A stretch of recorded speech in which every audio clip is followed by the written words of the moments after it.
Hello and welcome to SKB shots. ఒకవైపు వాళ్ళు, ఇంకొక వైపు వికెట్స్ ఫాల్. ఇది day 1 of second test match. Yashasvi Jaiswal ఒంటరి పోరాటం చేశాడు. మిగతా బ్యాట్స్మెన్లు అందరూ కూడా సరే చేతులు ఎత్తేశారు అని చెప్పడం కరెక్ట్ కాదు, కానీ చెయ్యి కలపలేకపోయారు అనేది మాత్రం నిజం.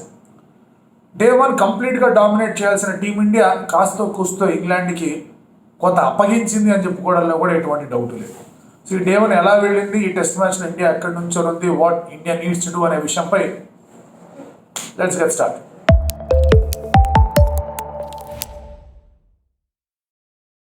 టాస్ గెలిచి బ్యాటింగ్ ఎంచుకున్నాడు. Very very good wicket. నిన్నే మాట్లాడుకున్న మన వికెట్ గురించి. First 2-3 days excellent wicket for batting. ఆ తర్వాత turn will come in to play. But కొన్నిసార్లు బాల్స్ కాస్త పిచ్ మీద పడిన తర్వాత ఫాస్ట్ అవడం చూసాం. So that is a very good indication for Indian bowlers. ఇది గుర్తుపెట్టుకొని ఒక 8 నిమిషాల తర్వాత మాట్లాడదాం.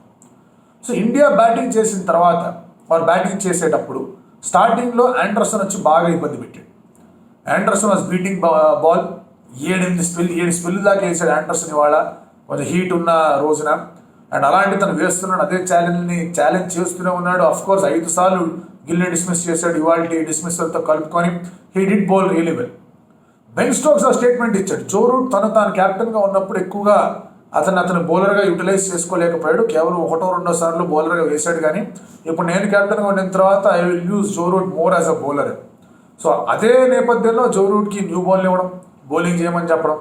ఆ తర్వాత లీచ్ లేడు కాబట్టి బాషీర్ టీంలోకి రావడం, బాషీర్ నుంచి కూడా ఎంతో కొంత ఎక్స్ట్రాక్ట్ చేసే ప్రయత్నాలు చేయడంలో మంచి ఫీల్డ్ సెట్ పెట్టడంలో మాత్రం ఇంగ్లాండ్ సక్సెస్ఫుల్.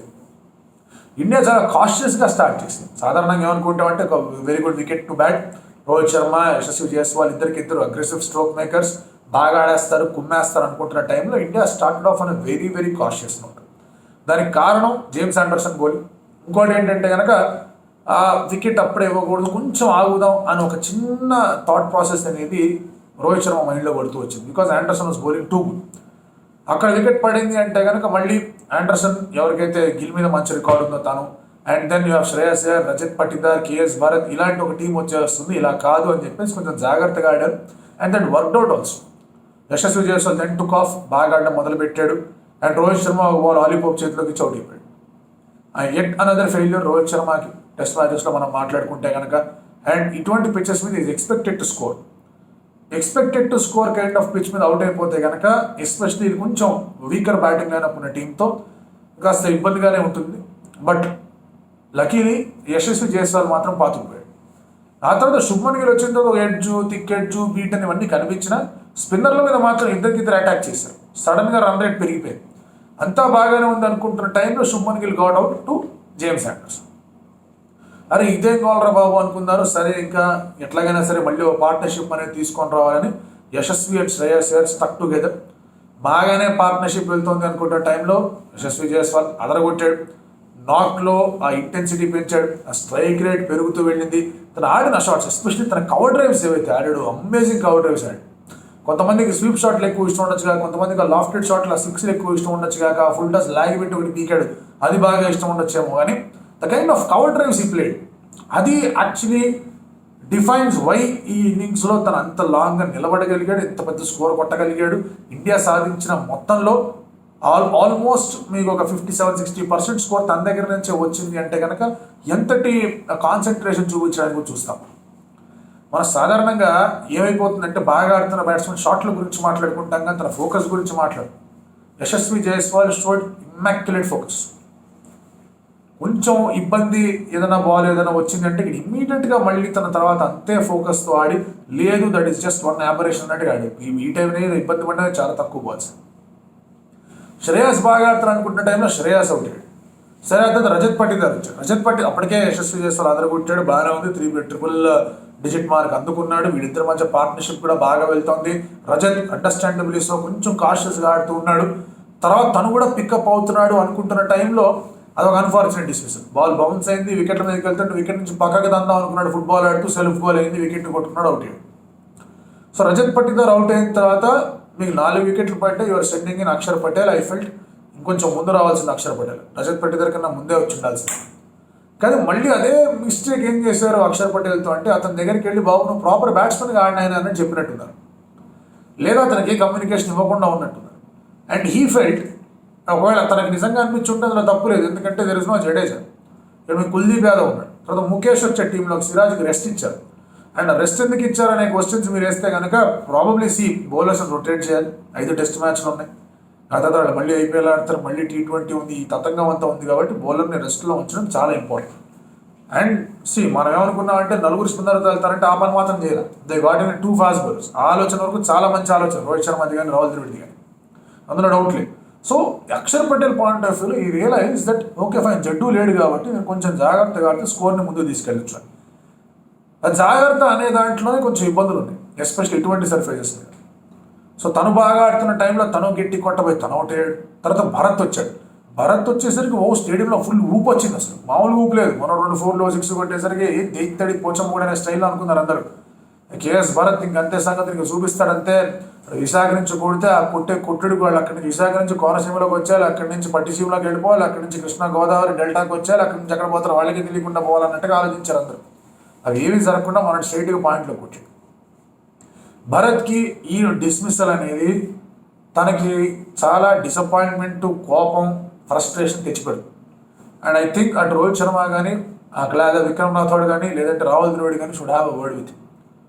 ఇంత గోల్డెన్ ఆపర్చునిటీ నువ్వు చేతులారా తీసుకెళ్ళి పాయింట్ చేతిలో పెట్టావు ఏంటిది?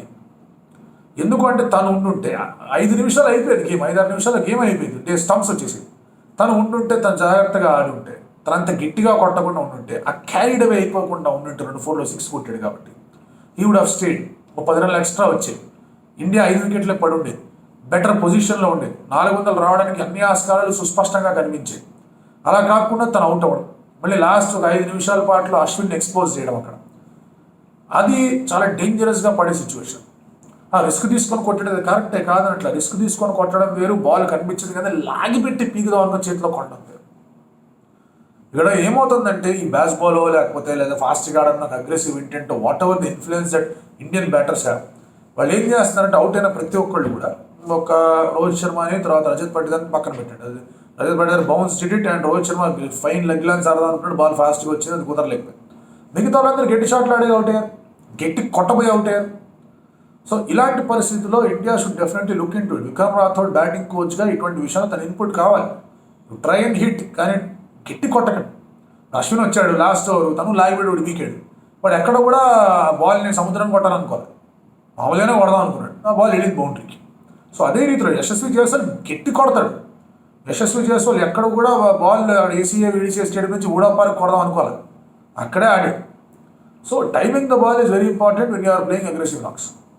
వాళ్ళు బండ కొడు కొడుతున్నారు కదా, మనం కొట్టడం అనేది కరెక్ట్గా. నౌ ఇప్పుడు మనం ఫస్ట్ పాయింట్ మాట్లాడుకుందాం. ఇండియా 6 వికెట్లు కోల్పోయి 330 దాకా వచ్చింది, 400 దాకా రావాలని ఒక ప్రయత్నం చేస్తారు.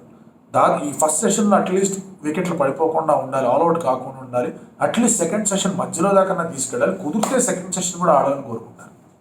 బట్ పాయింట్ ఏంటి అంటే కనుక one needs to stick and stay strong. Ashwin ఆ ప్రామిస్ ఫస్ట్ మ్యాచ్ సెకండ్ ఇన్నింగ్స్లో చూపించాడు. సెకండ్ మ్యాచ్లో కూడా కొంచెం లాంగ్గా తీసుకెళ్ళగలిగితే, ఇంకొంచెం ఒక దాదాపు ఒక 40-45 ఓవర్లు కనుక ఆడగలిగితే, ఆ టేల్ దగ్గర నుంచి కొంచెం యాక్షన్ రాగలిగితే, అట్లీస్ట్ ఒక 200 బాల్స్ అని ఆడారంటే, 230 బాల్స్ దాకా ఆడారంటే కనుక ఏమవుతుందంటే 100 రన్లు ఎక్స్ట్రా ఆడుతుంది, 100-150 రన్లు ఎక్స్ట్రా ఆడుతుంది, దాదాపుగా 450 స్కోర్ దాకా వెళ్తుంది. And you can see some balls కొంచెం ఫాస్ట్గా వస్తుంది.